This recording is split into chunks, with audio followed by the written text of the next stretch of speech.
Next, a hearing on combating terrorism threats in Europe. Counterterrorism and violent extremism analysts outlined recent terrorism trends and provided recommendations for challenging online radicalization, homegrown terrorism, and the flow of foreign fighters. 2 House Foreign Affairs Subcommittees host this hearing. It's an hour and 40 minutes.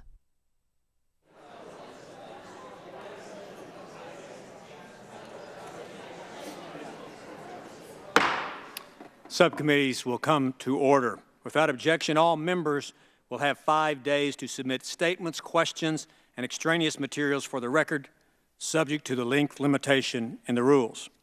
At this time, I will make my opening statement.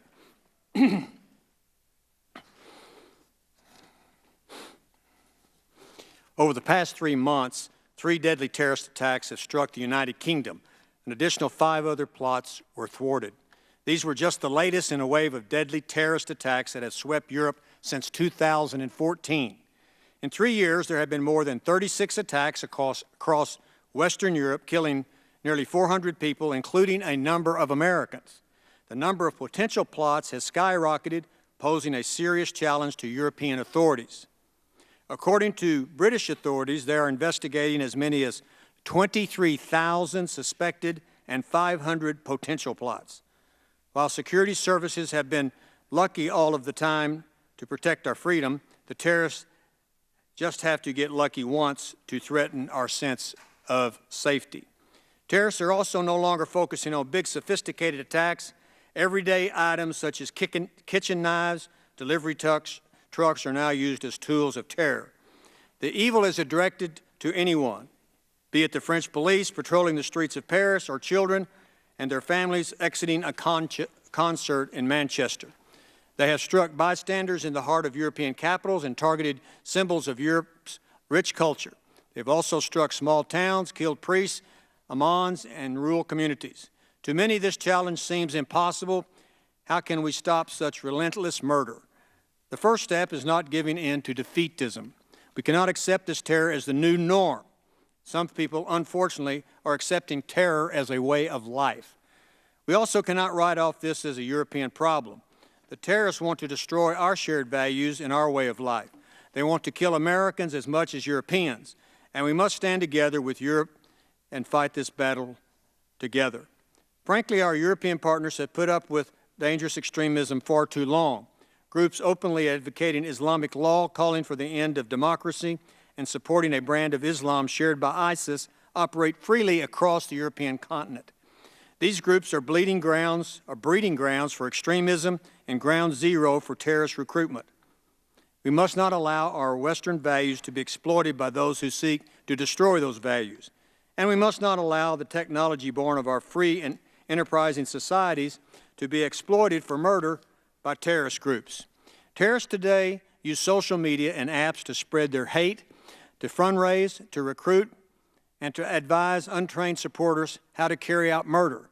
They even offer plots on how to build bombs on social media. We must fight the terrorists both on the battlefield and online. Twitter, YouTube, and Facebook have taken some steps to shut down extremist accounts.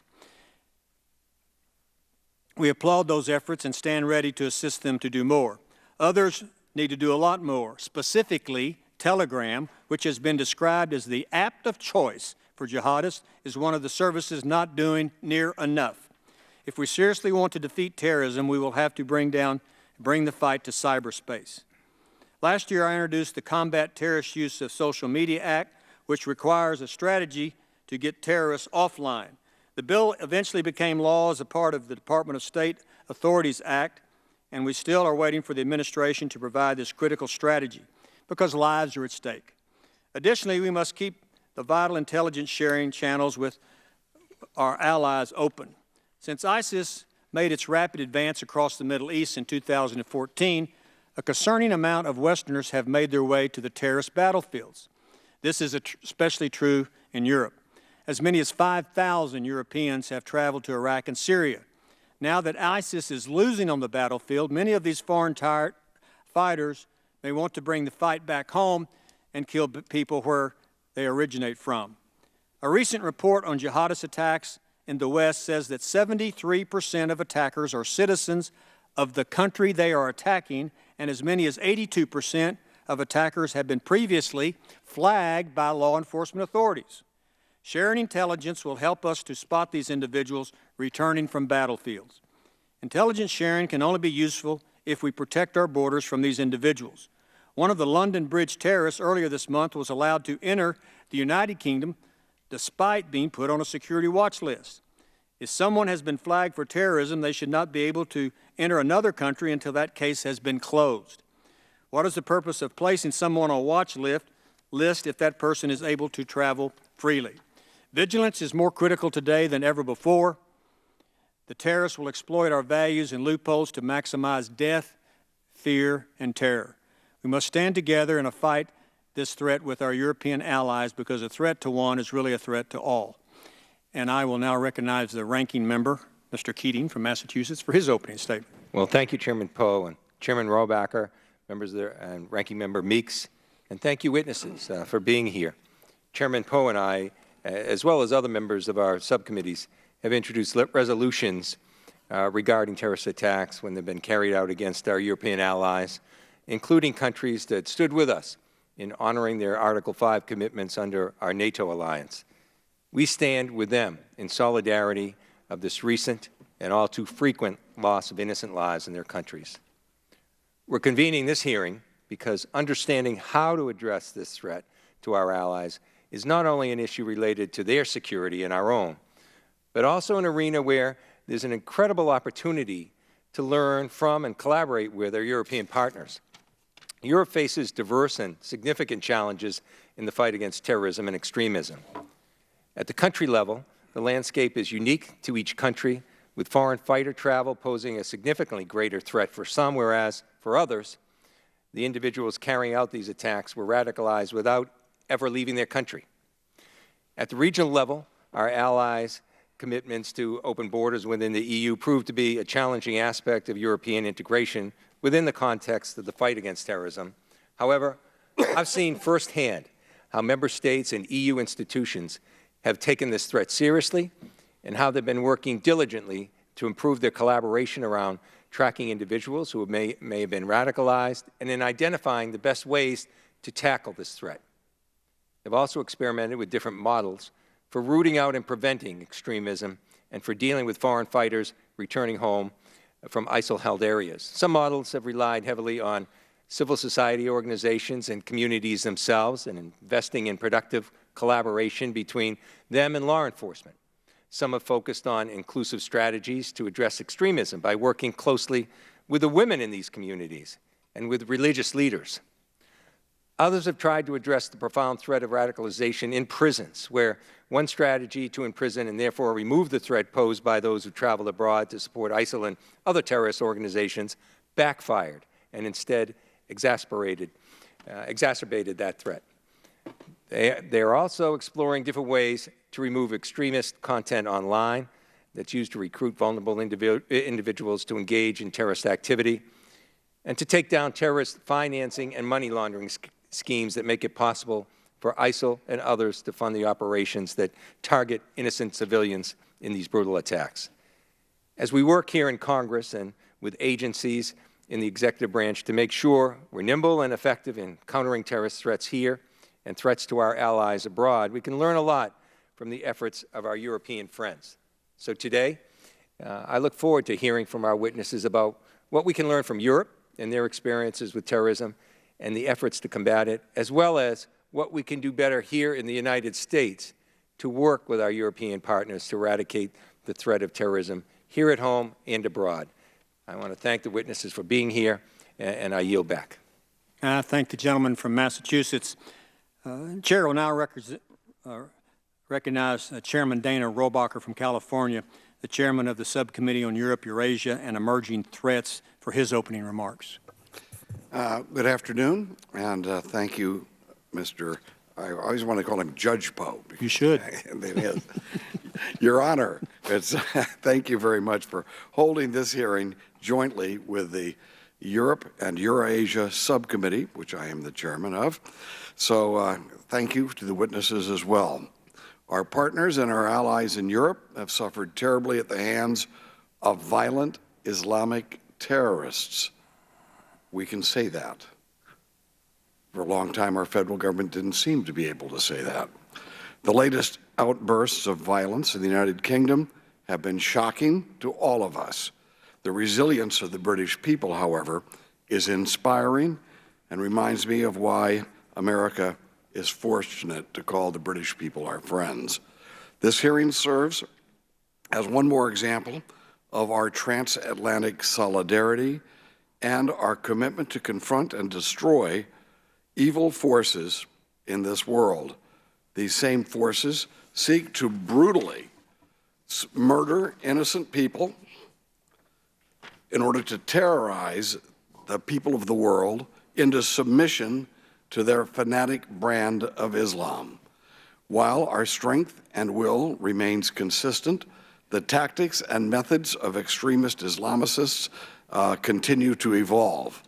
As our police and security services have been foiling elaborate plots and break up terrorist networks, ISIL and other terrorist organizations create new kind of plots that require more ingenuity and more flexibility to counter.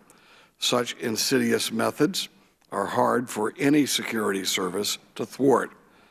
As we see today, police forces in Europe are being especially challenged.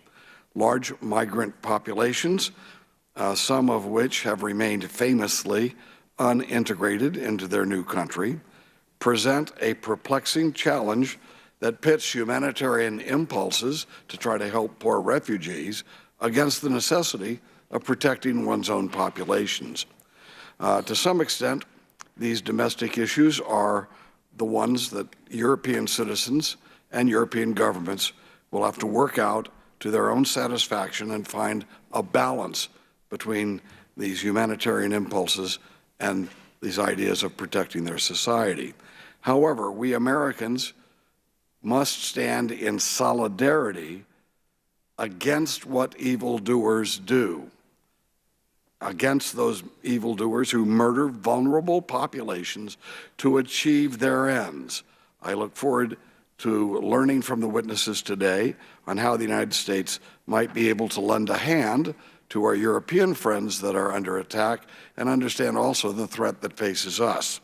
And one last point that I would like to add into the discussion, and that is I had the pleasure of actually going after one terrorist attack in Boston with my ranking member at the time, and we were there in order to see if there could be cooperation between Russia and the United States in dealing with the terrorist threat.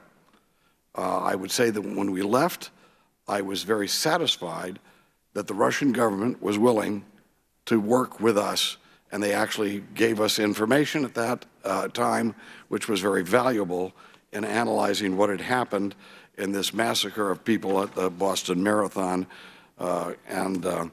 With that said, since that time, our relations with Russia have gone down so dramatically that it has hindered us from working together with the Russians to defeat this threat to the planet.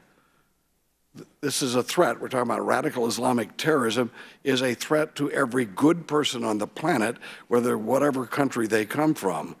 And let me just note, I'm interested in hearing our witnesses to see if there is something, if you believe that working with Russia in trying to thwart radical Islamic terrorism is something that should be on our to-do list. So with that said, thank you for being with us today. I look forward to hearing your testimony, and I especially want to thank Judge Poe for calling this hearing and letting my subcommittee participate. I thank the gentleman from California. Chair recognizes the ranking member on the Europe, Eurasia and Emerging Threats Subcommittee, Mr. Meeks from New York, for his opening statement. Thank you, Chairman Poe and Chairman Robacher, for calling this hearing to address the growing threat that's coming, and that is at our allies in Europe, terrorism. Let me just point out, it's not only a threat to our allies in Europe, however, It's a threat to those outside of NATO as well. It's a threat to our free democratic system in this sense, and we need our allies together. In fact, we had a meeting today with the Secretary General of the UN. When asked what was his #1 fear it was the international aspect. He stated it was the international aspect of terrorism and how they can try to come together to create a global terrorist threat. So it is extremely timely and I think important to appreciate the effort to signal that this problem that we have specifically for our European allies, because they're asking, what are we thinking and how can we work together? It's especially important when we find that our president has found it difficult at times to talk about the importance of such alliances. Because as Mr. Keating has indicated, after 9/11, that is the only time when Article 5 was triggered. So I would hope that we speak with one voice in regards to our president not sending conflicting messages out about NATO and the EU. In fact, it was disturbing when I saw the new Pew polling shows how drastically confidence in the United States president has eroded around the world, not just in Europe. And a fractured transatlantic alliance allows more space for terrorists to recruit and act both in Europe and here at home. Terrorism in Europe is a multifaceted threat that, while credible and deadly in some countries, have proven to be more nuanced in others. Most recently, in the United Kingdom and France, for example, we've witnessed a barrage of coordinated and other lone wolf attacks. However, in Central Europe, governing politicians point to welcoming refugee policies in other European countries as a leading contributor to terrorism in order to push their agenda of stronger border control. In fact, you have to go all the way to Russia to find similar examples of terror in Eastern Europe. But in Turkey, another NATO ally that has been under attack by terrorists, have pummeled cities across the country, but seemingly received less attention for doing so. So this brings me to my first point of clarification: threat perception. Politicians on all sides in the media are attracted to shocking stories of terror in Europe. These acts have taken center stage with the help of CCTV and cell phones that can immediately transmit harrowing videos across the world. In this sense, advanced technology has made the terrorized aspect of terrorism a lot easier, and also something that we must focus on, because the threat is very real. Foreign fighters from Western Europe, the Balkans, and Russia will return home from Syria having perhaps become more radicalized in their quest for glory. Some may return home disheartened, giving our authorities an easier opportunity to learn more about the attraction. And we've got to figure out the difference in the two so that we can make sure it's to our advantage. One key aspect to preventing radicalization in the first place, which is something that we should look at also, is understanding the drivers that push a young man or woman into such radical territory. Thankfully, we have best practice examples that show us there is no one-size-fits-all solution, and that the problem is evolving. Italy, a country with thousands of migrants and refugees arriving on its shores, is able to accept them in a humane manner, discern the proper status for the people, and move the process along. The process is by no means perfect, yet with the help of Frontex and Europol and international humanitarian organizations are absolutely essential. And the American story can be of use here. I believe that despite our bumps and bruises, we can help European nations in integrating communities into their societies. On paper, European states may be all-inclusive, but this often differs in practice, which it does as well here in the United States. As a result, some communities are forgotten or isolated and susceptible to radicalization. So we've got to focus on what we can do to try to prevent those from being radicalized. And so I look forward to engaging with our witnesses to discuss how the U.S. can learn from and help our European allies who are under attack. And I thank you, and I yield back. I thank the gentleman from New York. Without objection, all members may have 5 days to submit statements, questions, extraneous materials for the record, subject to the length limitation in the rules. And without objection, all witnesses' prepared statements will be made part of this record. I ask that each witness keep your presentation to no more than 5 minutes. If you see a red light come up in front of you, that means stop. I'll introduce each witness and give them time for their opening statements. Mr. Seamus Hughes is the Deputy Director of the Program on Extremism at George Washington University. He's an expert on terrorism, homegrown violent extremism, and countering violent extremism. Mr. Robin Simcox is the Margaret Thatcher Fellow at the Heritage Foundation's Margaret Thatcher Center for Freedom. He specializes in counterterrorism and national security policy. Dr. R. Kim Cragen is the Senior Research Fellow for Counterterrorism at the National Defense University. Recently left a position as political scientist at the RAND Corporation and also has taught at Georgetown University and the University of Maryland. Ms. Georgia Homer is the Director of CVE at the United States Institute of Peace, where she oversees a broad portfolio of CVE and rule of law related subjects and projects and research. She chairs the USIP Working Group on Counter-Violent Extremism. And Mr. Hughes, we'll start with you. You have 5 minutes. Thank you. Chairman, ranking members, distinguished members of the committee, it is a privilege to be invited to speak to you today. Europe is facing a sustained threat from the Islamic State.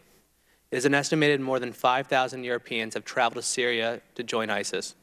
The percentage of European foreign fighters who have returned to their countries of departure is estimated as high as 30%. In the United States, some 250 Americans have traveled or attempted to travel to ISIS-controlled territory. Of the 250, the Program on Extremism has identified more than 60 U.S.-based individuals who successfully migrated to Syria. There is not a typical profile of an American or European ISIS recruit. They vary in socioeconomic background, age, gender, location, and the degree of religiosity. Until recently, ISIS operated a relative safe haven from which they could plan attacks. Despite recent territorial losses, it continues to maintain a cadre of sympathizers who feel both an obligation to help the caliphate. This is one of the main factors that helps explain the wave of attacks, both thwarted and successful, that have hit Europe and the United States in recent months. Since 2014, we've identified 51 attacks in Europe and North America. The vast majority of the perpetrators were citizens of the country on which they committed the attack. Only 5% of those who carried out the attacks were refugees or asylum seekers. Most had a prior criminal past. Less than 10% were directly ordered by ISIS to commit the attacks. In most cases, the attackers were ISIS-inspired or had some touch point, but no explicit direction. About 20% of the attackers were returning foreign fighters, but those that did commit those attacks were more lethal in their attacks. The majority of the perpetrators who pledged allegiance to ISIS before their attacks and after their attack. ISIS took credit for about 40% of them. France has experienced the highest number of attacks at 17, followed closely and perhaps surprisingly by the United States with 16 attacks. Attacks in the U.S. tend to be significantly more unstructured, spontaneous than Europe, even though some of them, Orlando and San Bernardino being good examples, have been no less deadly. According to Europol, there have been 395 jihadist-related arrests in 2014, 687 in 2015, and 718 in 2016. Numbers are much lower in the United States, where 18 individuals were arrested for terrorism-related activities in 2014, 75 in 2015, which was a banner year for us, and just 36 in 2016. Unlike Europe, the United States does not seem to possess extensive homegrown militant organizations that provide in-person ideological or logistical support to individuals drawn to ISIS. Jihadist propaganda has been, and it continues to be, easily accessible through various online platforms for the last 10 years. It has played a role in radicalizing Westerners. Now, with the advent of numerous social media applications, a would-be recruit can access real-time support and have a stronger sense that they're part of a wider network. An important dynamic that's at play right now is ISIS has systematically employed what we call ISIS virtual entrepreneurs, who use social media to connect people in the West. These are individuals in Raqqa, about 6 to 8 English language folks that are reaching out to Americans and Europeans. Individuals like Junaid Hussain, a British citizen. They were involved in at least 21% of domestic plots in the US. During that same time period, 19 of 38 ISIS-linked plots in Europe involved some form of online instruction. Technology companies have addressed ISIS online activities in 2 ways: content-based regulation and counter-messaging. Although well-meaning, the current approaches by Twitter, Google, Facebook, Microsoft, to name a few, may not necessarily address the new types of encrypted channels on platforms like the chairman mentioned, Telegram, now commonly frequented by violent extremists. And even though online radicalization phenomenon receives a lot of attention, offline dynamics still matter a great deal. That one-on-one human interaction still matters. Perhaps more than in the US, physical networks in Europe remain of significant importance. Finally, it's important to note that far-right movements in Europe have taken advantage of the recent wave of ISIS-inspired attacks in Europe to mobilize old and new followers. These groups tend to ignore the distinctions between Islam, Islamism, and jihadism, seeing all Muslims as a threat. It has triggered indiscriminate attacks against innocent Muslim communities. We have seen how both extreme movements, jihadist and extreme far-right, have fed off each other and used this to assist in their recruitment efforts. This pervasive dynamic of reciprocal radicalization between jihadists and far-right extremists is a troubling trend that needs to be monitored. Thank you for an opportunity to testify before you. I welcome your questions. Mr. Simcox. Thank you. Chairman Poe, distinguished members of the subcommittee, thank you for the opportunity to testify here today. The views I express in this testimony are my own and do not represent the official position of the Heritage Foundation. My goal this afternoon is to highlight the severe threat that Islamist terrorism poses to Europe. There are several aspects to the threat which I will discuss today. The first is the scale. As we all know, recently there's been much discussion by governments across the continent of the threat posed by foreign terrorist fighters. This refers to the at least 5,000 to 6,000 Europeans who have fought alongside ISIS and other Islamist groups in Syria and Iraq and are now returning to their home countries. Most devastatingly, members of the cell that committed ISIS's attacks in Paris in November 2015, killing 130 and wounding 368, had traveled to Syria from Europe, fought and trained with ISIS, and then returned to Europe to carry out an attack. This cell also contained ISIS members who had entered Europe from Syria after making false asylum claims. While the majority of Syrian refugees are not tied to terrorism, Germany in particular has seen a sharp uptick in the threat it faces following the recent influx. There was an 8-fold increase in plots between 2015 and 2016, largely due to a surge of those involving refugees. In fact, Germany faced more Islamist plots last year than it did in the entire 2000 to 2015 period. As the US has experienced with the attacks in San Bernardino and Orlando, European governments also have a very significant problem with homegrown radicals. To give an idea of the scale of this threat, the UK has approximately 23,000 terror suspects on the radar. Within this are 3,000 suspects assessed to be the most imminent threat. However, such assessments will never be foolproof, and there always lies the possibility that the likes of Westminster Bridge attacker Khalid Massoud, who was on the radar but not thought to be an imminent danger, slips through the net. The second aspect is the breadth of terrorism throughout Europe. Data from my forthcoming heritage research demonstrates that the number of plots Europe has faced since 2014 has risen year on year. Between January 2014 and the end of May 2017, there had been 15 separate countries targeted, most commonly Belgium, France, Germany, and the UK. This year, there have been multiple attacks on traditional Islamist targets in the UK and France. Yet an ISIS-linked asylum seeker from Uzbekistan also killed 5 people and injured 15 in a truck attack in Stockholm, and an Italian-Tunisian inspired by ISIS stabbed multiple police officers and soldiers at a train station in Milan. Furthermore, while there are certainly trends, it's impossible to build that catch-all profile of who will carry out these attacks. It's not just young men, for example.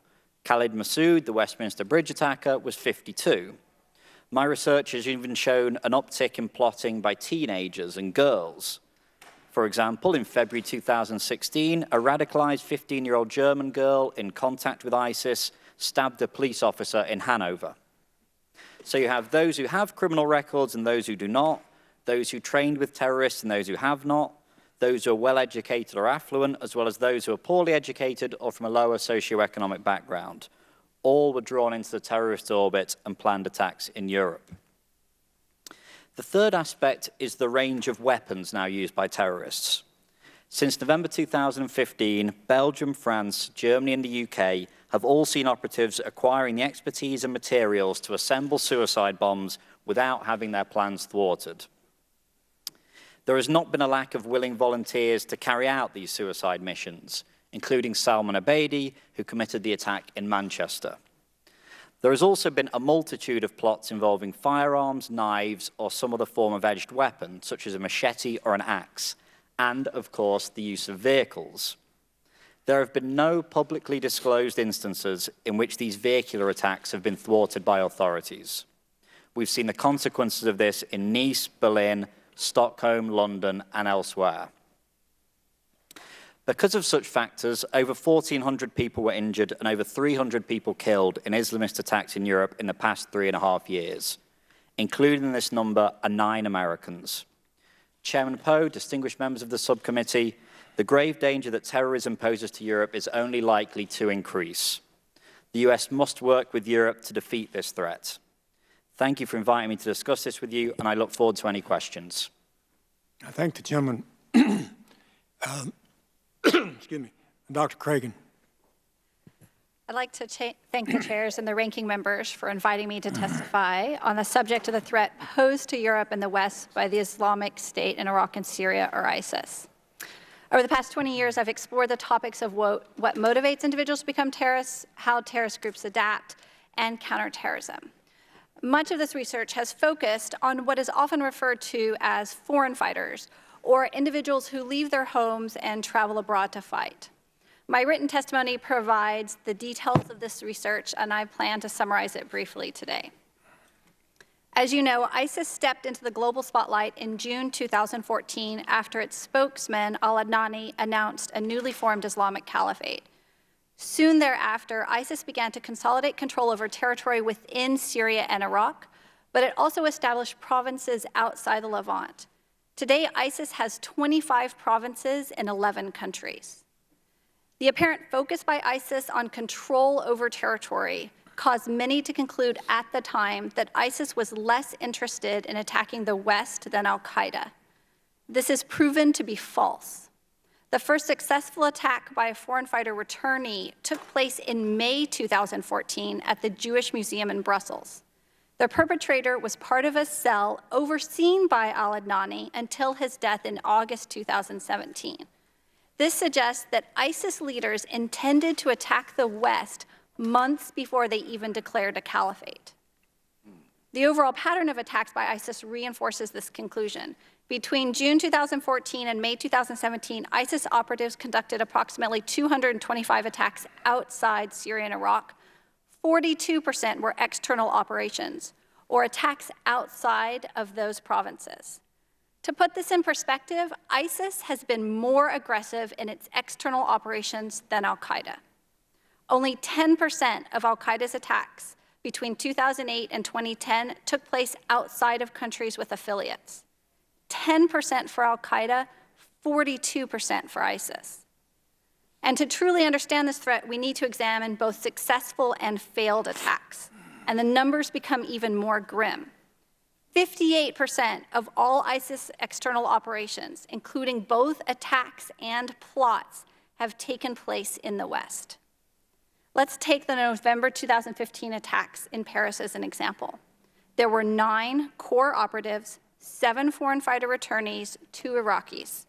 They recruited an additional 21 individuals to help with logistics once they arrived in Europe. 7 of these recruits were foreign fighter returnees and 14 were not. Foreign fighters return home to conduct attacks. They also recruit others to help. That's the bad news. The good news is that the Paris attacks acted as a catalyst for the West. Since then, Spain has detained 159 individuals and interrupted at least 6 plots. France has foiled 22 plots. The UK has detained almost 300 and foiled 18 plots. In fact, the combined efforts by law enforcement, intelligence, and military forces led to a plummet in the number of successful external operations by foreign fighters in late 2016. This predates the Mosul offensive. It tells me that the US and its allies have come up with the correct formula to minimize the threat posed by foreign fighter returnees. But it's only a short-term solution because arresting individuals preemptively causes short prison terms. It also presents the threat of prison radicalization, and it's hard to see how this formula can be applied by less affluent countries. Unfortunately, ISIS also has proven itself to be adaptive, and the recent attacks in England tragically underscore that there's still more to be done. I mentioned that successful attacks by foreign fighters plummeted in August 2016, but the overall trend in external operations continues to go up. So why? As attacks by foreign fighters plummeted, they were replaced by attacks conducted by local recruits with directed guidance from ISIS fighters based in Syria, sometimes referred to as virtual planners or virtual entrepreneurs. Virtual planners identify local recruits, introduce them to individuals with technical expertise, and help pick the target, all via Telegram or WhatsApp. Which brings me to the final question of what more can be done. I don't want to leave the impression that we've solved the problem in the West by foreign fighter internees. We haven't, but the most urgent need is to find a way to take this formula developed by the US and its European allies and expand it geographically. And beyond this most urgent need, we need to fit these and other programs within a wider trans-regional strategy that includes a global architecture to address the threat from foreign fighter returnees and virtual planners. And Ms. Homer.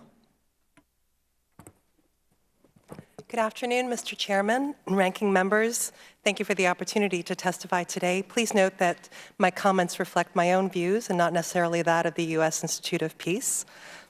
I began my career working on terrorism in Europe for the FBI over 20 years ago. That was the tail end of a wave of Marxist and nationalist political violence in Europe that included kidnappings, bombings, and assassinations that led to the loss of many lives and generated the same feelings of fear and outrage as we're experiencing today. The wave of political violence being experienced in Europe is different today, however. The groups are less cohesive. We're witnessing not only directed attacks, but self-inspired active violence. The goals, motives, and justification for the violence have changed as well, and the ideology is rooted now in a narrative of religious militancy. Unlike the wave of terrorism in Europe in the 1970s through the 1990s, the targets today are more indiscriminate, and there's more of a willingness on the part of attackers to die. But what has also changed has been the response. Counterterrorism investigations today are more sophisticated. There are more mechanisms for international cooperation and collaboration. There's also been a steadily increasing awareness and understanding that effective counterterrorism operations are critical, but insufficient without an investment in prevention. Law enforcement and security services cannot possibly anticipate and disrupt every potential attack, especially low-level attacks involving one man and a truck and a knife. Understanding why individuals are willing to give their lives to a violent extremist movement or cause, and working to address the issues and grievances that push them in that direction is a critical investment of American time and resources. Last year, USIP conducted research on understanding why the small European country of Kosovo had one of the highest rates per capita of foreign fighters traveling to support ISIS in Iraq and Syria. The answer, in short, was that a robust recruitment infrastructure had flourished in the region, and youth found their messages particularly compelling because of their frustration with their own lives, lack of opportunity, conflicting ideas about their identity, and an inherited legacy of conflict and violence. Kosovo faces a multifaceted challenge now, managing the return of those who went to Iraq and Syria, as well as those who never left but have radicalized and are intent on causing harm, and also preventing new recruits from forming and radical groups from flourishing. Kosovo is not alone in facing these challenges, but their experience illustrates how important it is to have effective programs and strategies to prevent individuals from radicalizing and joining these groups, or rejoining once they're out of prison. I would like to offer that there are three critical and interrelated areas in which efforts to prevent radicalization can be most effectively advanced, in which our European partners have made significant progress, in part because of their long history of dealing with terrorism. First is increasing public awareness and engagement in preventing radicalization. Preventing early-stage radicalization, especially for those who've never engaged in any criminal activity, is out of reach of law enforcement and is more appropriately addressed by family and community members who know and care about those who are vulnerable to recruitment. Much of this work in Europe is led by NGOs, but supported by municipal and national governments in the EU. Community-level programs involving teachers and social workers, religious leaders, and families who help build the resilience of youth and intervene appropriately when they show signs of influence have proliferated in Europe. These efforts include, but go beyond, countering the radical ideology that underpins these groups and attracts groups to address the relationships and practical issues that make youth vulnerable to recruitment in the first place. Ideology, after all, is how they are recruited, not why they join. Secondly, ensuring effective and accountable criminal justice and law enforcement procedures. An individual's touch points with the criminal justice sector can profoundly influence his or her trajectory away from or towards violence. Police play critical and sophisticated roles in deterrence. The establishment of accountable information sharing mechanisms between the public and law enforcement helps ensure that individuals are not prematurely criminalized, and many European law enforcement services have implemented referral mechanisms, especially as more and more non-government actors are involved in this space. Third, working to prevent recidivism. After prison, many individuals return to the same environment in which they radicalized in the first place.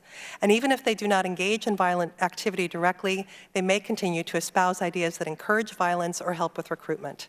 Effective reintegration programs are an imperative, and Europe has a number of programs that were originally developed to address members of biker gangs, neo-Nazis, and quasi-criminal groups. Some of these programs have been tailored in recent years to address the reintegration of former violent extremists and support their continued disengagement from violence. The U.S. has been a leader in efforts to prevent violent extremism and counterterrorism and can continue to support our allies in Europe in this role in prevention. Thank you for your time. I thank the witnesses, and thank you for staying on time. We all appreciate that. The chair will reserve its questions for last. I'll recognize the chairman of the European Subcommittee, Mr. Rohrabacher, for his questions.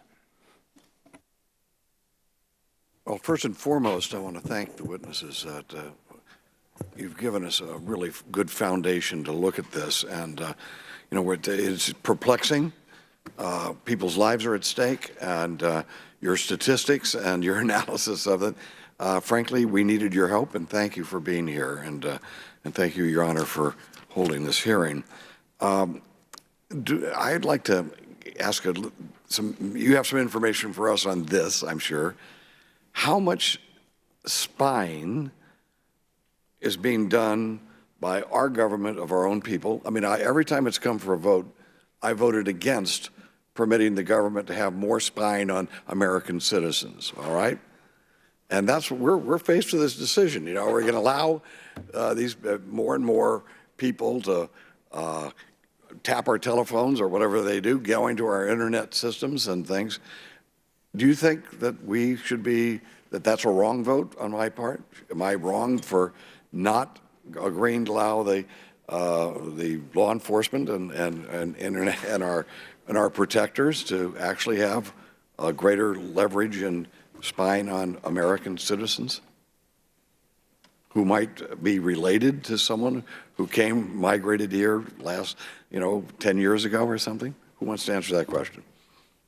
Oh, come on, be courageous. We have to vote on it. Yeah, I'll take the easy one. I agree with the chairman in terms of the question of intelligence is one-fold, right? The fact that you have a FISA and thousands of documents on that individual gives you insight into the person, but it's one thing to have the intelligence, another thing to have their agents and resources to run that down. And I think that's a lot of the problem, the issues we're dealing with in Europe and some parts in America, where you have an influx of information, whether it's social media, whether it's wiretaps and things like that, but not an ability to kind of act on that and not knowing when to act. So to the extent we can kind of limit the data is just exactly what we need, and help kind of bring down the level of general look in this. We're cooperating with Europe, correctly? Are we involved in spying on European citizens in order to track down these terrorists that we wouldn't be allowed to do in our own country? Anybody know the answer? Go for it. Well, I know that the European governments, especially the ones that work very closely with the US, of which the UK certainly is one of those countries, are tremendously grateful for the help that the US offers in terms of the intelligence capacity that it provides, which is far outstrips that of the vast majority of European countries. I tend to think, and we have a lot of these debates in the UK as to the privacy, liberty, security debate. It's obviously it's a very tricky one. I tend to think that as long as the oversight is robust, and it seems to me, I'm not a subject matter expert, but having looked at the US intelligence community oversight, seems to be quite robust, certainly compared to many other European governments, some of whom perhaps complain in public about American spying, but then in private are grateful for some of the intelligence that's passed on. I think that it's highly likely, and I'm not getting the details right now, but probably behind closed doors, that we are conducting extensive listening and hacking, so if you will, overseas, and we are sharing that with our European allies, and I would hope we are. Let me just ask this, go to one other issue then, before my time comes up here. And I mentioned that the ranking member and I, Mr. Keating, went to Russia, and we met with the head of their renamed KGB, FSB, I guess they call it, and they were very generous with us with information, and they actually gave us some information that we believe gave us a better understanding of the Boston Marathon bomber and where he was coming from and his family background. And that, by the way, I believe, had they shared that with us beforehand, we might have put him on a higher level of observation. And do you think that we should be working with the Russians? I would just tell you, I personally, of course, I'm a lone wolf here in the Congress. We need to be working with Russia to defeat radical Islam, because that threatens their people and it threatens our people. And there is no reason in the world that I think, because we have disagreements in other parts of the world, that cooperation should be in some way shut off. Do you have any thoughts on that? And please feel free. I'll take that one. I've run out of time, but I think they'll give you time to answer. You can answer the question about Russia. Over the past couple of years, I've been involved in some track 2 diplomacy discussions with Russian academics, and we've wrestled with this issue of to what extent could we cooperate and how could we cooperate on counterterrorism. So I'll just tell you sort of my impressions from that. We kept getting bogged down. Now, we were academics, so we're not policymakers. We kept getting bogged down, and I'll summarize how we got bogged down. We kept getting bogged down because, as an American, I'm comfortable with a certain amount of instability in pursuit of democratic values. So I'm probably more risk-seeking. I'm willing to accept some risk with democratic values being established. And my Russian counterpart, the ultimate goal was stability. And so we just kept getting bogged down in these areas. Almost everything came down to this almost cultural or value-based tension. And so I would just offer that to you as you think about the practicality of it. We just couldn't seem to come to a lot of solution on it. But it's worth trying, right? It was an interesting experience, I'll say that. Gentleman's time has expired. Chair recognizes the ranking member, the gentleman from Massachusetts, Mr. Keating. Thank you, Mr. Chairman. This is a great hearing between this committee and the Homeland Security Committee I'm on. I spent a great deal of my time looking at issues of terrorism, and it's a complex area. It's no simple solutions. But we're spending some time today on an area that I'm very intrigued in, and I think we haven't come close to maximizing our prevention efforts in, and I was listening to Ms. Homer's testimony as a former FBI person and my own experience as a district attorney. And there's similarities between how we approach crime issues and these terrorist crimes as well. You know, when I was in Europe a couple of years ago, the Hollings Institute was doing a study on trying to find common characteristics among terrorists, people that were radicalized.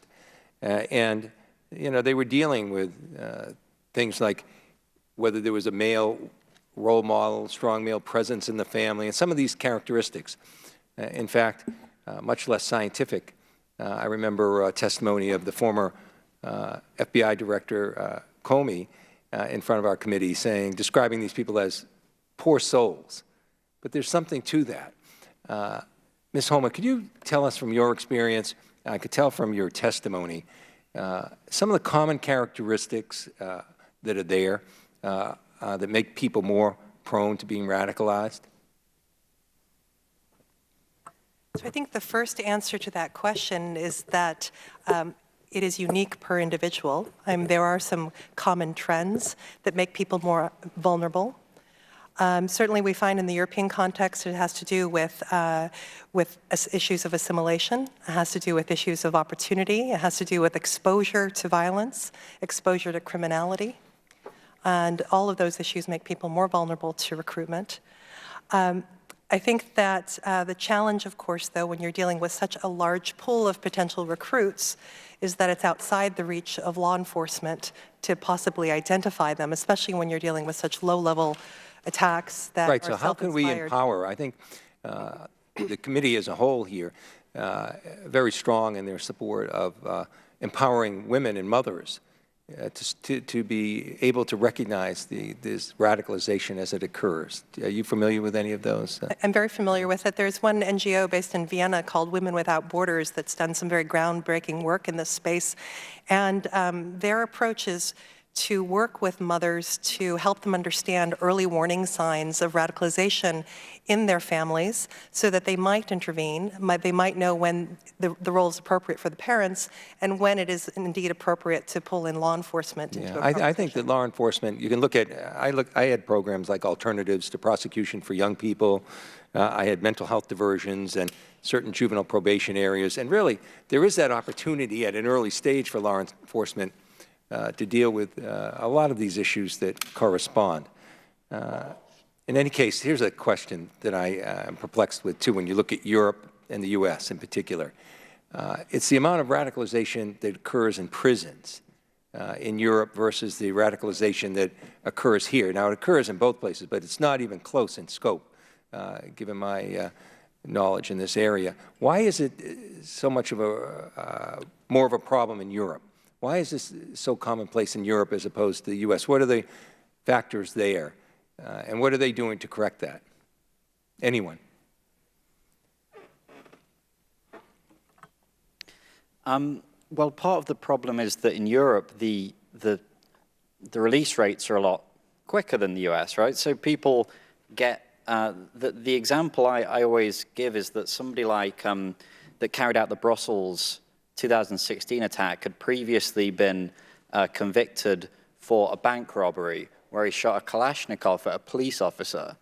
I mean, in America, I think that would lead to a pretty lengthy jail sentence. I think in Belgium, he got something like 3 years. And so he had contact with radicals in prison. He was out very quickly again, and he carries out these attacks. I know that European governments are trying all sorts of different strategies to deal with this. France has tried isolating certain high-risk people, certain radicalizers, but then that hasn't really worked. The UK has taken a slightly different tack. I think part of it is down to numbers. There's just been the population of Muslim population in prisons is way disproportionate in comparison to the overall population. And I know that lots of countries are wrestling with different strategies and nobody's been terribly successful. And so I think we just need to keep experimenting, to be frank. Yes, if I could, one more, Mr. Hughes. Is that all right, Mr. Chairman? Why not? Add in terms of the U.S. context, we tend to segregate our convicted terrorists and use specially administrative measures in order to monitor their phones, things like that, put them in Terre Haute or Supermax. So if they're radicalized, and they're just radicalized, and the guy is already radicalized next to them. And that tends to work. I would agree with Robin, the numbers are smaller. I would mention a public policy question we need to grapple with. The average prison sentence for an American ISIS recruit is about 13 years. We've had about 2 folks who've already been released. We're going to have to grapple with a large number of Americans who were arrested for ISIS-related activities that are getting out of jail in the not too distant future. And we haven't figured that out. And if you talk to Bureau of Prisons or Department of Homeland Security, their eyes glaze over on these questions. And I think it's incumbent on us to roll up our sleeves and figure this out. Thank you. Thank the gentleman. Chair recognizes the gentleman from South Carolina, Mr. Duncan.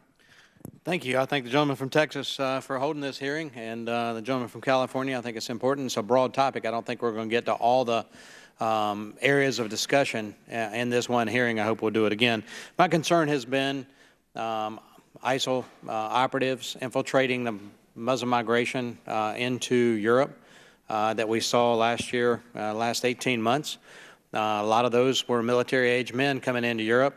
Countries like Hungary are recognizing their own sovereignty and securing their borders, but you don't have that throughout Europe, especially with Schengen. We're seeing that, free flow of people across Europe was exploited by I believe one of the Brussels attackers, or somebody headed to Brussels, had a carload of automatic weapons, grenades, and Semitex. So a lot of folks that I represent are concerned about those folks getting to Europe and staying long enough to gain citizenship and being able to come to this country at some point in the future, not present day, but possibly the future. ISIL's been in existence for 24 months, 36 months, and so we're getting into that time frame where citizenship can be earned, and folks could possibly come to the United States with visa waiver programs, et cetera. Dr.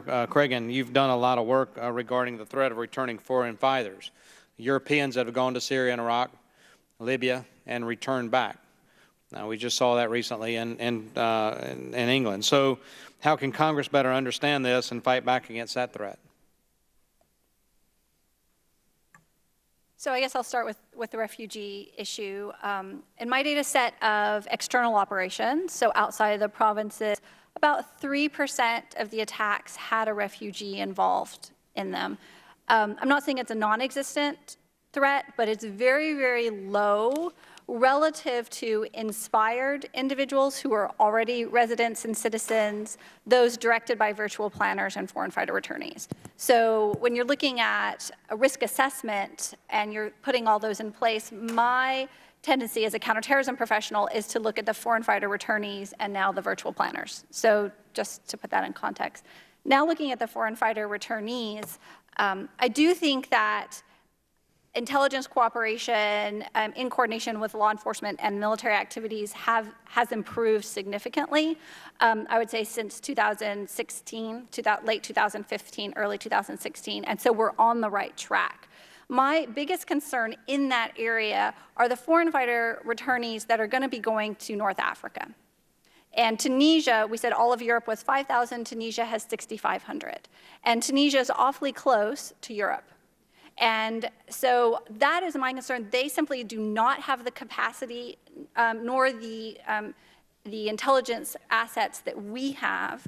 So if you're interested in helping out Europe, the next step is actually to broaden that cooperation and try and find a way to help Egypt, help Tunisia, Jordan to a certain extent, make sure that they can absorb and reintegrate their foreign fighter returnees, and those are very, very large numbers that are coming home. Yeah, so I agree with you on that. Do you think you're going to see, and we already have seen, but do you think you're going to see more border control measures put in place? Less Schengen free travel. We've seen Germany do a little bit of that, France do a little bit of that, but definitely saw Hungary, which wasn't Schengen, I realize that, but concerned about migration into their country, or at least through their countries. Do you think Europe will address the open border situation and see more return to border controls, or do you think they're going to continue with the open border situation that we have now? And Dr. Craig, and I'll just address that to you. Whichever one would want to answer, but we're on the clock. So I haven't talked to European officials, so I don't know what they intend to do. As a counterterrorism professional, border security is one part, but personally, in my research, the more you can push out the threat and deal with it outside of Europe, as I said, in sort of North Africa and the Levant, then that's better than relying on border security measures as they're crossing back into Europe, quite frankly. That's just sort of my... You're talking about a wide range in Middle East and North Africa, and we've seen the fighters coming across from Libya, Tunisia, to Morocco, over to Portugal, over to Spain, into Italy's got a huge problem.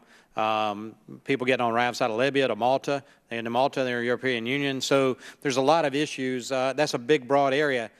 The fact of the matter is there are people already in Europe that could be radicalized. There are people already in Europe that have traveled from the Middle East through this migration. They're military-aged men who could have been inspired before they ever left. They've got a problem in the country. I understand what you're saying, but the problem, what we've seen, have been people inspired in Europe.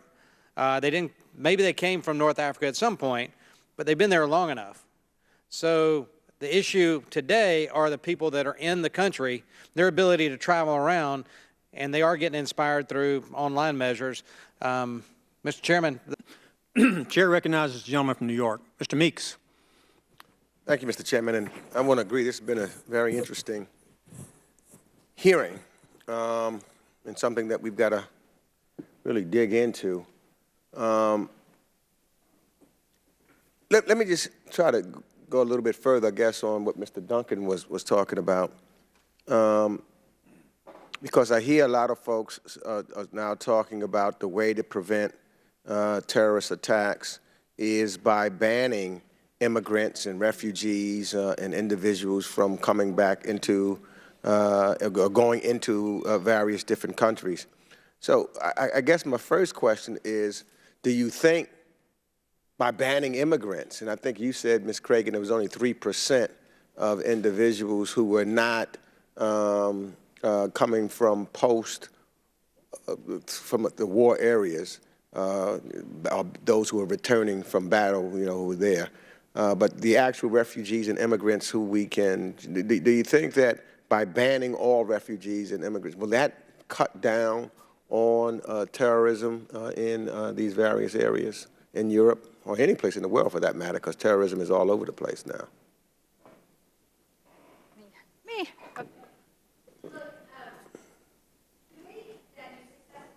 Your mic on?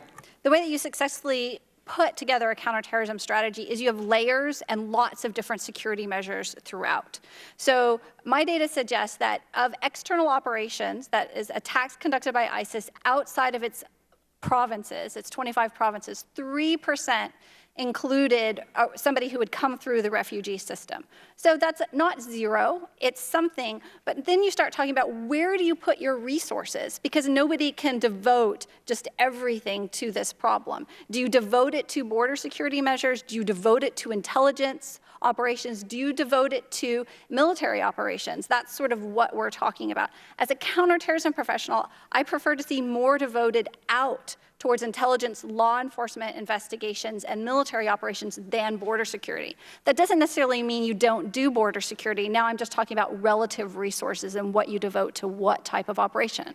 So let me ask Ms. Homer, because one of the things that I've also seen that we could be taking our eye off the ball, for example, in the Western Balkans, when we talk about where there's a space of very high unemployment, disenchantment, and religious extremism present, and I think that can help present a dangerous recipe. So what can be done in this region to help secure pathways or their path towards NATO and EU while minimizing the risk of terror in those particular areas? I know one issue that's important to the Kosovar government is that they're not members of Interpol. And I think that having the Balkan countries fully integrated into all the cooperative mechanisms that are in place in Europe would be significant.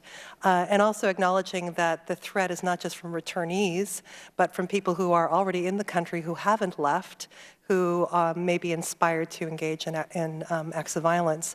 And that speaks to not just bolstering law enforcement and intelligence operations, but also to having a commensurate resource commitment to prevention. Now, let me ask this question. As I talk to some of my, well, some are friends, some are constituents, et cetera, here in the United States, those who happen to be Muslim also, they do say the words that we utilize in the United States and in Europe and others are important. Some would help, you know, words are important. Some helps to recruit or help recruiters recruit individuals. Do you think that words matter and what and how we entitle or how we title, I should say? For example, I know my friend from California says we're free to now say radical Islamic terrorists, or I heard Mr. Simcox, he indicated he used the word, he used the phrase Islamist terrorists as opposed to Islamic terror. Does that make a difference, or is that just semantics for us, or et cetera? Does words matter in this regard when we're fighting terror? Ms. Homer. I think all political violence is an affront to democratic values, regardless of the ideology that underpins it. And while it helps us understand the motives, helps us understand the recruitment dynamics, helps us understand and counter those ideologies to know exactly what they are, I'm not sure there's a very big difference, ultimately, between the types of violence that were inspired by Marxist ideologies in the 1980s or with the separatist groups during that period as well, from what we see today. So while I think it's important as part of our understanding and it's an important piece of a layered counterterrorism strategy, it's only one piece of the puzzle. And overemphasizing it is going to keep us away from the other pieces. Out of time. Chair recognizes the gentleman from Virginia, Mr. Garrett. Thank you, Mr. Chairman. I'm curious, because we've spent a lot of time on the entity that I call Daesh or ISIS. Some people call it ISIL, and my understanding of the term Levant in its historic context would be essentially the entire Eastern Mediterranean region, extending into what some would argue would be Iraq, to include North African nations, currently Libya, Egypt, as well as, in fact, the island of Cyprus and Greece, et cetera. Is that, you spoke with the Levant, Dr. Craig, is that historically roughly correct as to what the Levant would mean? Yeah, normally North Africa is the Maghreb, so probably up through Egypt, but you wouldn't then go into Libya and to Algeria. That would be considered the Levant. And I'm not Lebanon, trying to be rude, but Jordan, yeah. Sure, Syria, Lebanon, Iraq, Turkey, I mean in the broadest historical sense. And so if you were to refer to ISIL, you would actually be giving a larger geographic footprint to the entity that's ISIS, as opposed to ISIS, which would be Islamic State in Iraq and Syria. Am I correct? I think this is a semantic thing of, do you use the word they used to call themselves? Do you assign something to them? This is the Daesh, this is the ISIS versus Sure. ISIL. But having spent a little bit of time affiliated with both law enforcement and warfare, it strikes me that unless you wish to bolster your enemy, unless you wish to strengthen your enemy in the view of your enemy themselves and the world, you minimize. You might have referred to them, say, for example, as the JV team, right? I mean, that would be, but normally, traditionally, you don't want to build your enemy up, right? I guess what I'm driving at is that the Levant is larger than Iraq and Syria, and why someone would choose to call them ISIL, which would give them greater credibility, is beyond me, and yet that's been done. I want to speak briefly to FISA. A recent report indicates that up to 5% of FISA court applications and upstream information gathering during the last 2 years of the previous administration was actually used against American citizens. And Section 702 of the Code allows for us to use FISA because it orders that American citizens be masked, wherein those citizens' identities might have accidentally been associated with a foreign intelligence target. Because why? Because we don't know who's called whom. It could be a wrong number, or it could be a call for entirely unrelated methods or reasons. If, in fact, this is the case, and that shakes the confidence of people like my colleague from California and myself in FISA, does that also run the parallel risk of undermining our intelligence gathering operations and stymieing our abilities to stop attacks before they happen, Mr. Simcox? I'm going to have to say I just don't know enough about the FISA Section 702 regime to be able to answer that. Mr. Hughes, Seamus, do you have any opinion on that? No, I would agree with Robin on that. Okay. I would submit for the record, Mr. Chairman, that if we weaponize Foreign Intelligence Surveillance Act processes that have existed in this country since 1979 for so for 38 years against Americans, that people like myself and others who are reasonable and appreciate the Bill of Rights and specifically the Fourth Amendment thereto might then rail against the use of those particular intelligence gathering techniques. And if we rail against the use of those particular intelligence gathering techniques, I would argue that we would gather less intelligence and therefore be less effective in stymieing or stopping the next attack. And so I would submit that perhaps the blood of the Americans who are victimized in an attack that's missed because a prior administration or individual determined that it was worthwhile and reasonable to completely subvert the intent of the Foreign Intelligence Surveillance Act, and thus Congress acted appropriately to defend the legitimate privacy expectations of American citizens, that entity or actor might have blood on their hands. I want to switch subjects briefly to the Muslim Brotherhood. I've sourced from probably 4 or 5 different sources a Muslim Brotherhood motto. I know there's a bill that would designate the Muslim Brotherhood as a terrorist organization before this Congress. I understand the political sensitivity as the Muslim Brotherhood engages in things certainly not directly related to terror. But I would ask you, if the Muslim Brotherhood motto is roughly translated into Allah is our objective, the Prophet is our leader, the Quran is our law, jihad is our way, and dying in the name of Allah is our goal, couldn't a reasonable person think that was an imploration to commit extremist acts? Mr. Simcox? Yeah, I think that the question with the bill is, I think one of the main concerns is whether that you're going to be able to legally designate the Brotherhood as a terrorist entity, and whether that will achieve what we want to achieve. But are there subordinate entities to the Brotherhood that might be able to be singled out that would be more accurate? Mr. Hughes? I think that would. Sorry. He was nodding, so he got the call. Yeah, there are a number of Muslim Brotherhood-linked organizations I think you could take a hard look at in terms of... Mr. Chairman, I'm out of time. I would ask you, Mr. Hughes and Mr. Simcox, I apologize, if you all would please contact my office with the names of subordinate entities that might be more appropriately designated. Thank you. And I'd ask the gentleman to provide that list to the chair. And the chair recognizes the gentlelady from California, Ms. Torres. Thank you, Mr. Chairman, and thank you to our witnesses that are here today. I'm a new member of this committee. Prior to coming here, I was on Homeland Security. I was a local mayor in the state legislature in California. I spent a lot of time studying and dealing with state prison issues. In my district, I have a men's prison, a women's prison, and a juvenile detention, which has now been closed. So going back to a question that was asked by Ranking Member Keating regarding our prison system versus the European prison system. If incarcerated people in Europe are spending less time in prison than incarcerated people here in the U.S., wouldn't that be less time that they have inside, a prison system to recruit?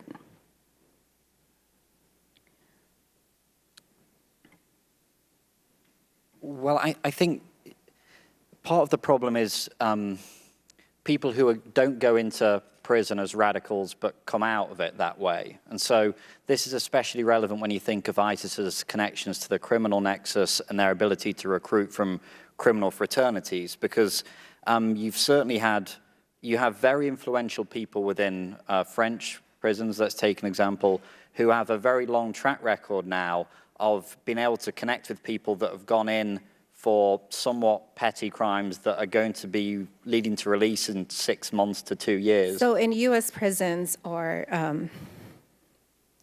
institutions, we try to separate Mexican mafia, for example, with other gangs, the Bloods and the Crips. We try not to hold them within the same area. Is this different than what is happening in Europe?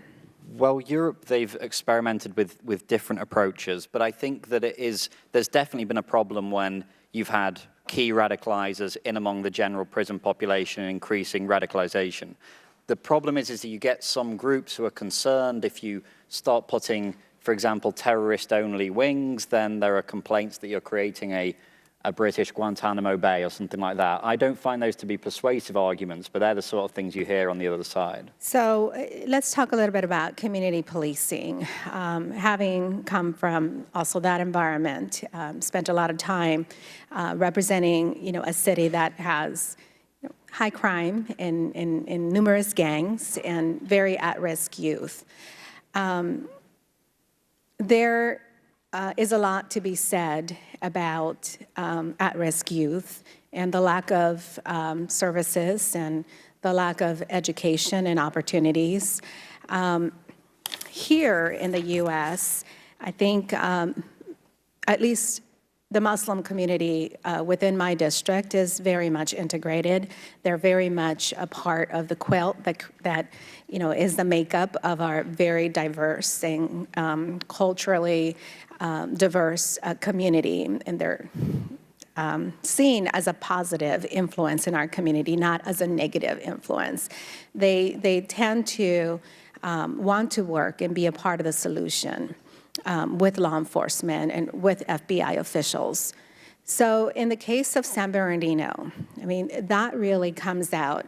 And I've lost constituents. I used to represent the city of San Bernardino as a state senator.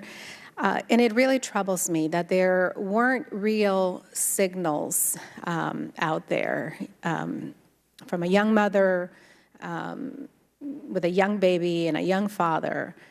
What could we do? What is a lesson there that we could learn, certainly without having to racially profile someone just because of the way they look?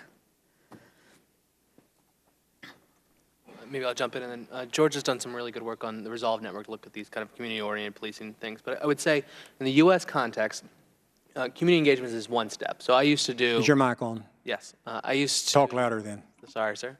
I used to do community engagement mostly in Mr. Keating's district, which was you go to a mosque with 300 people in a room and you talk about terrorism, radicalization. But you don't talk down at them. No. You let them talk to you. No, yeah, you have to. And it has to not be numbers. It has to be human stories, right? How do you reach the kid before they cross the line?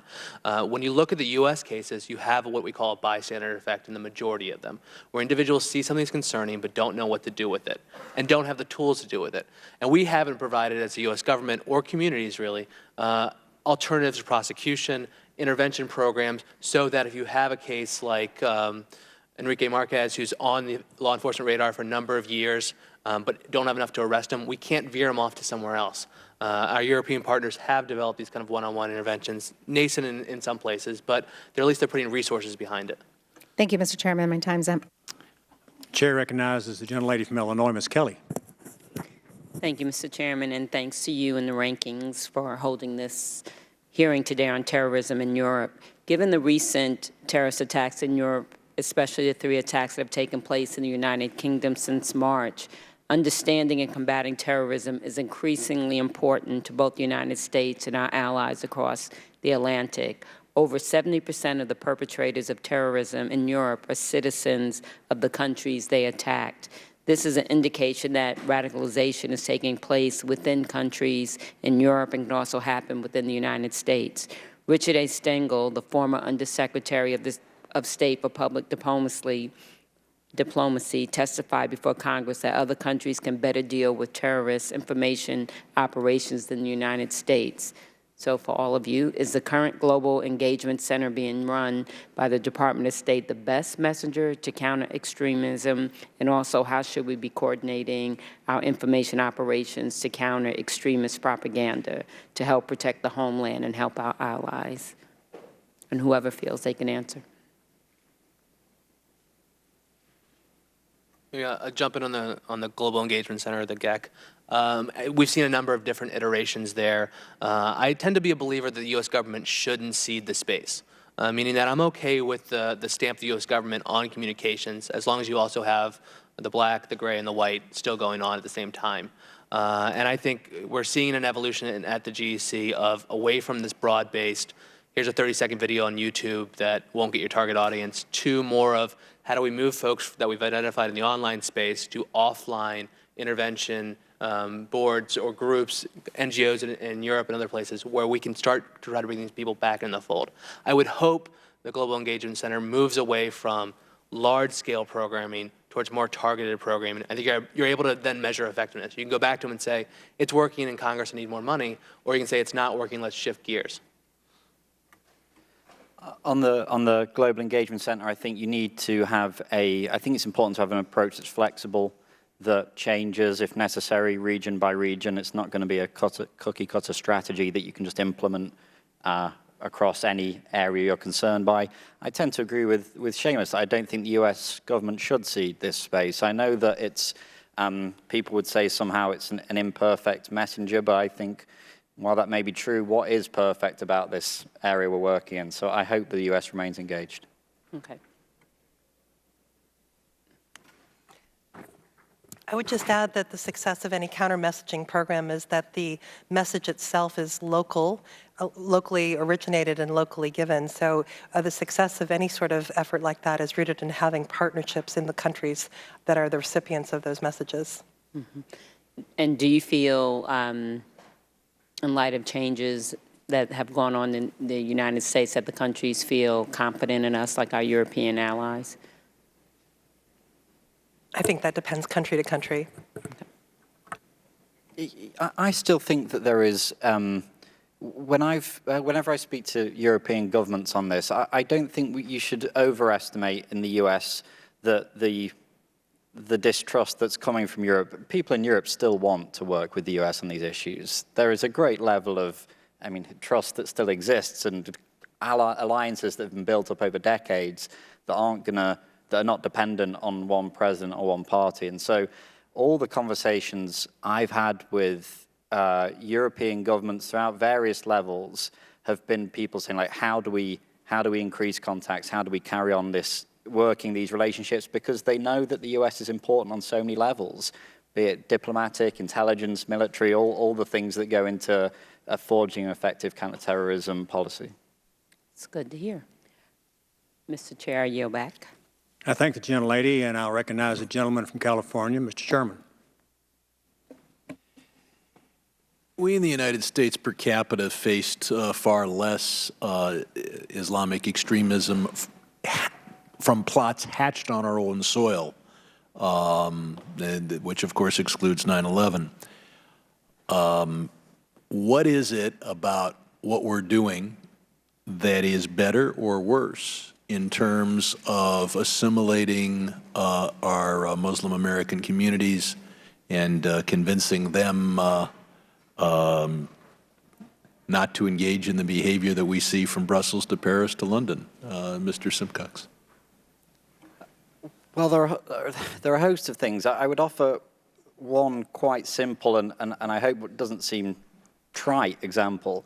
Mm-hmm. The word you used, assimilation, is not a word that is ever used in Europe. It's not considered. Is it thought to be politically incorrect?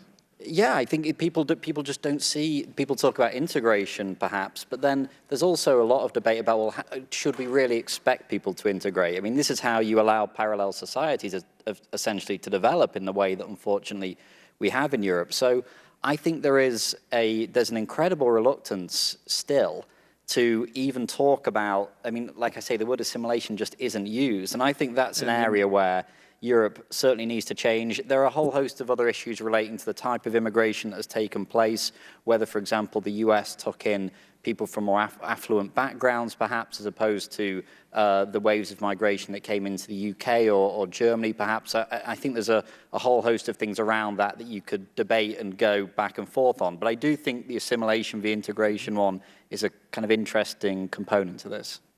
And I'd point out that we as a country have a much longer period of assimilating people while they still retain their religious traditions. And there's a tendency to think that if you're doing better than someone else, that everything you're doing is right and everything they're doing is wrong. What can we learn? What is Europe doing right that would make sense to do here in the United States? Ms. Homer. Or anyone else who wants to answer. Sure. Europe is spending a lot more resources and time on the prevention agenda. They have a lot more programs that are about diversion, that are about interventions before people at early stages of radicalization. This is something that the EU has invested heavily in. This is something that happens on both the municipal and the national government level in terms of funding and support, and they have a lot more programs than we do. And yet they have the bigger problem. Dr. Crane? If I could just add, not to pat ourselves on the back too much or to get too critical of Europe, their networks, and this was mentioned earlier, exist all the way back to the conflict in Bosnia. So these networks of recruitment and radicalization have been around a lot longer than we have had in the United States. And so part of the explanation for why there's let me get more. this straight.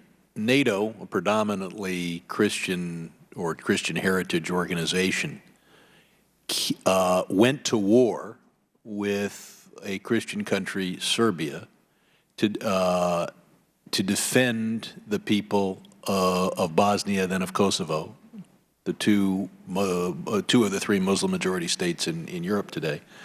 And instead of people saying, my God, here NATO is living up to its values and defending people regardless of their religion, instead, somehow the narrative was, now it's time to blow things up in the countries that saved the people of Kosovo and Bosnia, the Muslim people of Bosnia and Kosovo. So let me explain it on two levels.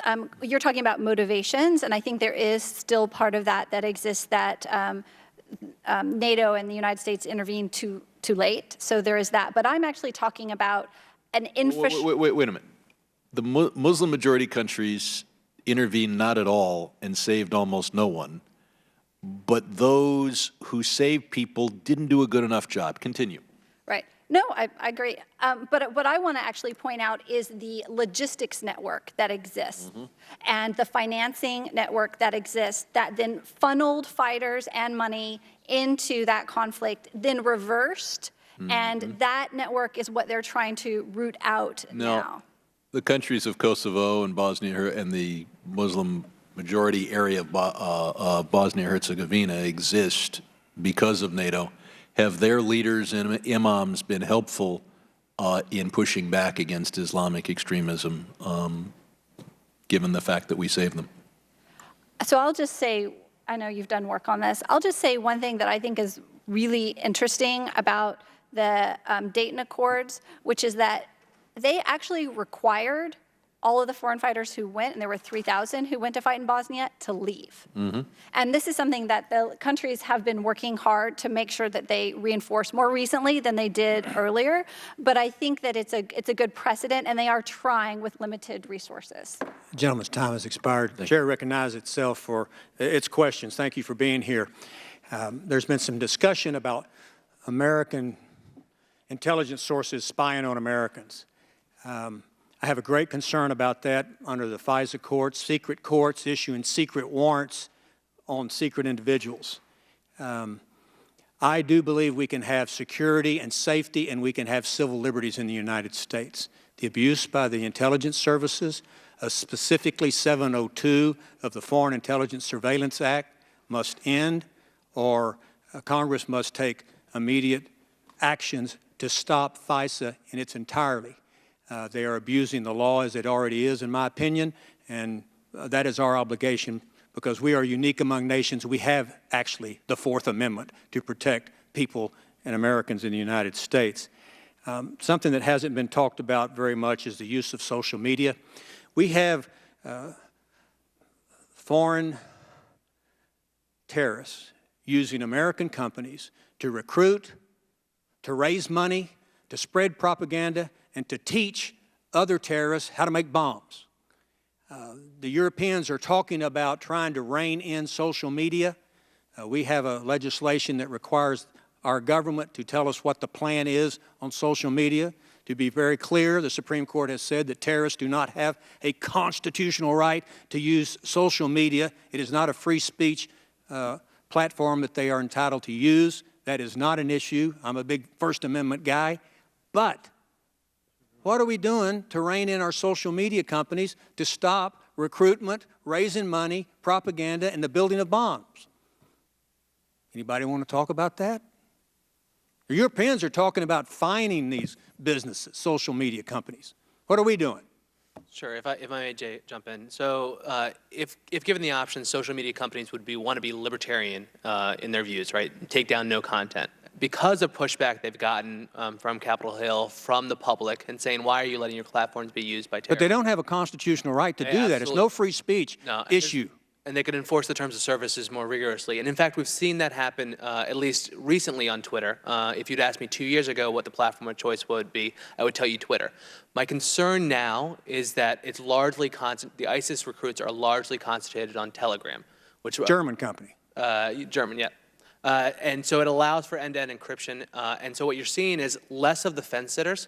So you're less likely to get a kid from the Midwest who's curious about ISIS. You're more likely to get the true believers who are looking for connectors and guys in Raqqa, the Legion in there, and saying, here's the bomb you should use. So what can we do? Yeah. So cut to the chase, Mr. Hughes. Cut to the chase, no problem. So there's a couple ways to do this. One, I think more pressure on Telegram to the extent that the larger... Should they be held criminally liable for that? I think you could argue some level of civil liability may be in play here. I think the larger question for Telegram... Our social media companies have brought down all of the child pornography sites with absolutely no problem about liberty, Yep. and that works. Why not use the same protocol to bring down terrorist sites? Why is that not occurring? Do you know? Yeah, I think it's occurring more rapidly in Facebook and less so in other places. And so I would encourage social media companies to do what they're doing now, which is using AI and hashtagging technologies to proactively take down content. Are any of you in favor of criminal or civil penalties against social media companies that don't bring down terrorist sites? Any of you? I guess that's a no. We shall see where we go with that. I have a question for all of you. How many ISIS terrorists are there in the world? Does anybody know?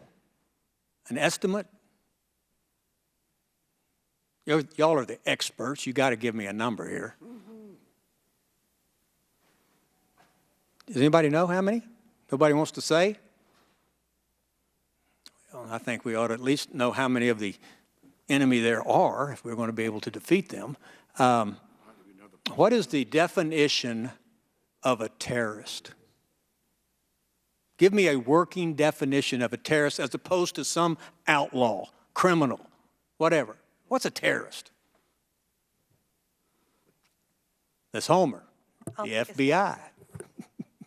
A terrorist is someone who commits an act of violence or a violent crime justified by an extreme radical political or religious or social ideology. And Mr. Hughes, you were not very encouraging. You said the answer is the problem is going to get worse on terrorist activity. I believe it was you or Mr. Simcox, one of you said that it's going to get worse in the future. It's not going to get. We're not going to have a grip on this. Why is it going to get worse? And that'll be my last question.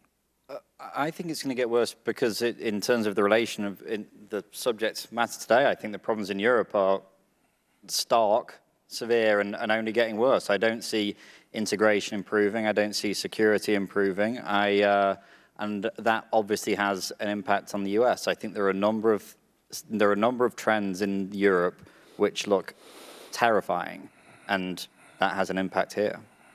All right. I want to thank all of you for being here. I will allow the ranking, or the gentleman, the chairman of the European Subcommittee to make a comment, final statement. Short closing statement, but let me just note one of the things, let me just say, with all due respect, saying that only 3% of the terrorists come from the migrant camps or have migrated in totally distorts a view of what we're really talking about, because I imagine that 97% then come from migrant families that came and migrated into the Western European societies maybe 20 years ago or 30 years ago or even 40 years ago. I mean, this isn't like you have a bunch of basically what we used to have in Northern Ireland, where you have a bunch of Catholics coming out who are basically part of the Irish society. This is basically the 3% figure you say, and every time you said it, I think was deceptive. And I don't mean you intentionally were deceiving people, but it was deceiving us as to what the real threat is. If you have a bunch of migrants coming into your country, and you're saying, well, only 3% of them will ever actually become terrorists, fine. But if 90% of the terrorists come from their children's or their children's children, yeah, you're putting yourself on a line to have a lot more terrorism in the future. And that's why maybe when they say terrorism is going to be an expanding problem, that's what we mean. So I don't feel comfortable saying, oh, well, only 3% of the people who are immigrants into my community are going to be susceptible to terrorism. But if their children are, 97% of the children are, whatever it is, that's a problem. So with that said, again, we are a country of freedom, and I have voted against, Your Honor, I voted with you to make sure we don't step on people who are here legally. I think that's I am in favor of legal immigration, whether there is Muslims or other people. But the fact is, whoever comes here, we have to make sure that we understand the potential if they are coming here from a country that has a lot of terrorism or upheaval and radical Islamic culture. Then we have to be careful with that. We have to make sure that people in San Bernardino, Mr. Chairman, that San Bernardino, we had a young man who, I guess he was born here of Islamic parents. He went out with his wife and they slaughtered social service workers. They just went out and slaughtered them. I mean, no, we should have taken more care there. We should have made sure that someone who is susceptible like that got a lot closer attention than what he obviously got. And it's a challenge for all of us. Freedom versus security, like we're saying, in all of our countries. So I don't think we can side totally with freedom, but I don't think we can side totally with security either. So thank you for helping us make up our minds to where that is. But I think the 3% number didn't help us. Okay, thank you very much. Chair will recognize for the final statement the ranking member, Mr. Keating from Massachusetts. Thank you, Mr. Chairman. I just want to thank the witnesses. We deal with this terrible epidemic that we have that's not just domestic but worldwide in so many different ways. Today we had a chance to focus in part on one of the things that really hasn't been fully utilized as a tool against this terrorism, and that's the idea of prevention. Sometimes the difficulty with prevention is you can't quantify it in statistics because if you prevented it, you may never know what indeed was responsible for stopping it. But just as the chair started the hearing saying that, for instance, in 1,000, I'm paraphrasing, in 1,000 attempts, all the terrorists have to do is be successful once. In prevention, and some of the techniques we're learning from Europe and they're learning from us, all we have to do is be successful one of those times to stop one of those terrible terrorist acts. So in programs that Mr. Hughes was involved in my region and other areas, they're successful. But they need resources and they need commitment, and they also need an understanding that law enforcement needs help outside of the traditional system to deal with preventing this. Thank you for a glimpse of that and some ideas today. I yield back. I thank the gentleman. I thank the witnesses for being here. You are advised now that you may have some questions presented to you by members of the subcommittee that ran out of time. Please respond promptly to those questions and send us answers. And I thank the members for being here as well. This has been a very important and enlightful hearing. Thank you very much for your expertise. The subcommittees are adjourned.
Nope.